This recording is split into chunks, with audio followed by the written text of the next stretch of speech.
hapon po. Huli ka sa Tugigaraw, Cagayan ang pananampal at paninipa ng dalawang opisyal ng LTO Region 2 at ang isa sa mga sinaktan, menor de edad. Tumanggi raw kasi ang babaeng singer na kasama ng mga biktima na lumapit sa mga opisyal. Nakatutok si Jonathan Andal.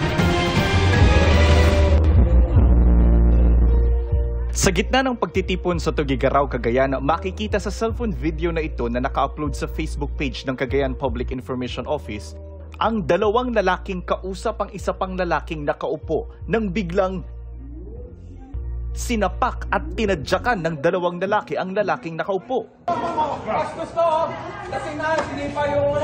Dahil dyan, biglang itinigil ang tugtugan.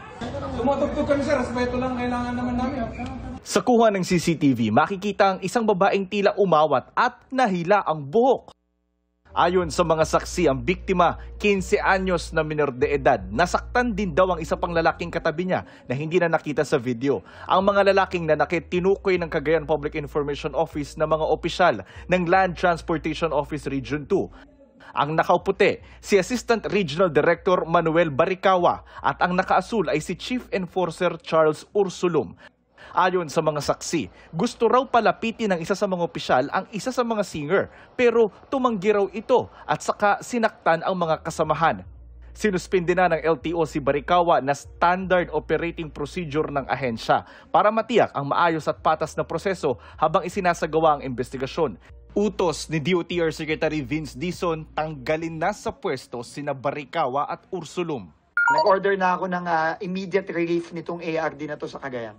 Sumulat na rin ako kay Executive Secretary Bersamin recommending yung immediate relief nito. Si Charles Ursulum, ano po ang gagawin sa kanya? LTO Chief Enforcer Division. Kasama din siya doon sa mga nanipa di ba? So tanggal din siya.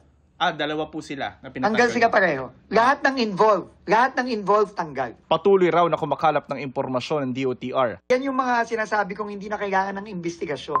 Kitang-kita naman eh. Kitang-kita na doon sa video na kung paano silang mga abuso ng mga tao. Hindi pwede yan. Paulit-ulit kong sinasabi sa lahat ng mga kawane ng LTO, LTFRB, lahat ng kawane ng under ng DOTR. Pag yan nahuli sila na ganyan at may report na ganyan na sila'y nang-aabuso ng mga kababayan natin, tanggal sila sa pwesto.